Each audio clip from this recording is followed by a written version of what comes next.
Bishop Kevin Rhodes of Fort Wayne South Bend says he strongly disagrees with the University of Notre Dame's decision to provide funding for contraception in its health insurance plans. The Catholic University is located in the bishop's diocese.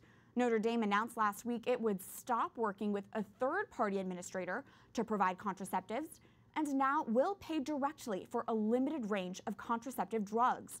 In his statement, Bishop Rhodes said the school is now even more directly contributing to immoral behavior and said he hopes and prays the university will reconsider its decision.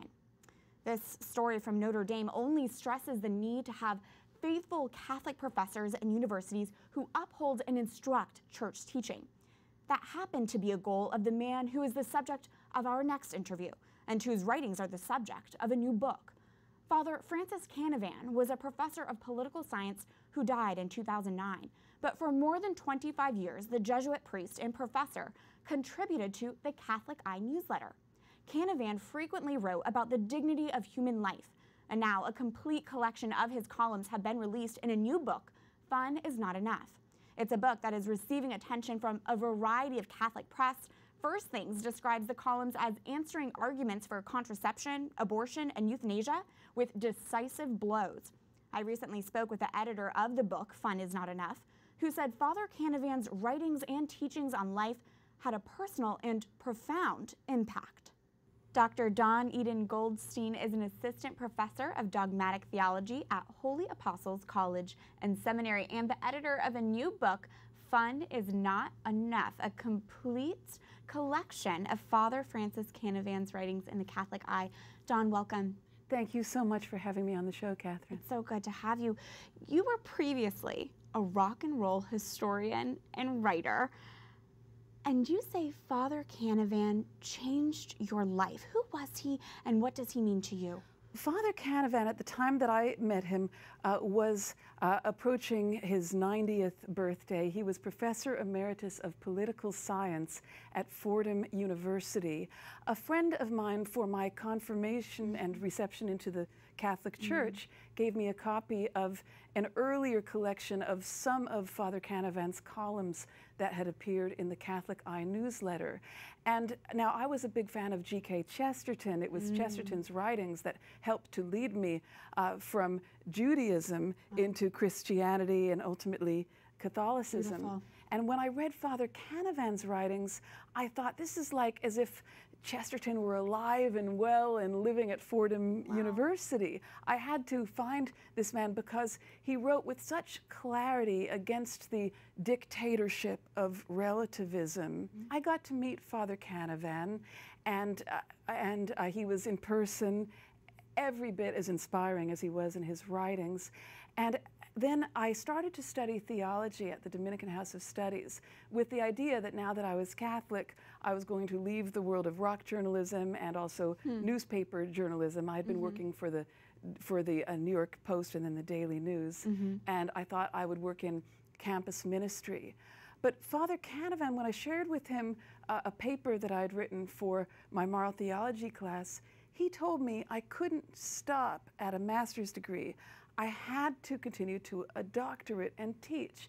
And the reason why he said this, Catherine, was that he was a true mentor. He wanted to raise up a new generation of faithful Catholic professors. In this case, he wanted me to be a faithful Catholic theology professor because he said that in the wake of the Second Vatican Council, due to misunderstandings about the nature of the council, there was so much dissent in theology. But he said there were some Catholic universities that were trying to be faithful.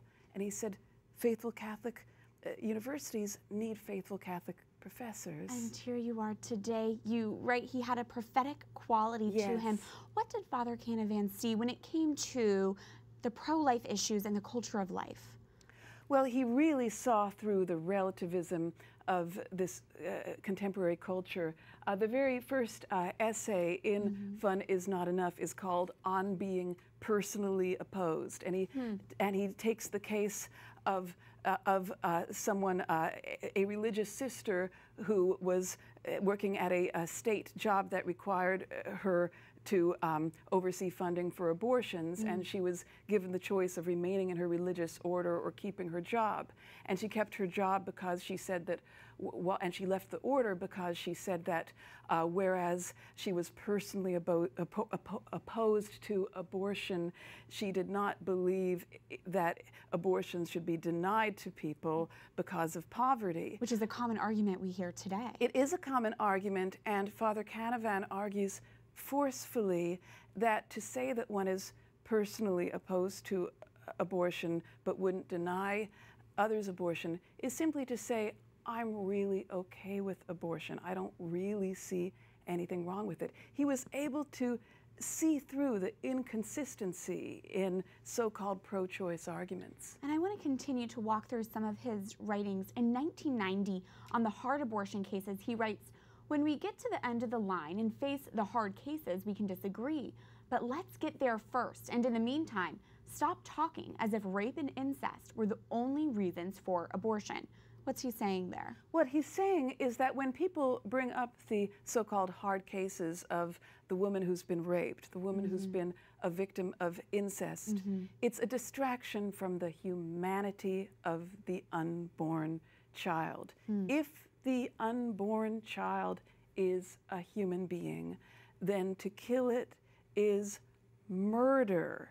And the question is, you know, there's this crime that's already been committed against the mother. Are we going to make that crime, that wound that she has to live with for the rest of the life, that much better by then compounding it with murder? I want to ask a pretty basic question about this book. It's called Fun is Not Enough. What does that mean? Why that title? And what do you hope this book can be for pro-lifers? Well, in answer to the first part of your question, the title Fun is Not Enough comes from an essay in the book in which Father Canavan says that when we're children, the pleasure principle works for us. You know, we're happy with things that are fun, but as we mature, we discover that fun is not enough. I think that fun is not enough can really help us by providing both religious but also very importantly, from Father Canavan's perspective, solid and relevant natural law arguments for the dignity of the unborn and of every human life from conception to natural death. Dr. Dawn Eden Goldstein, thank you for your time. Thank you so much for having me on the show.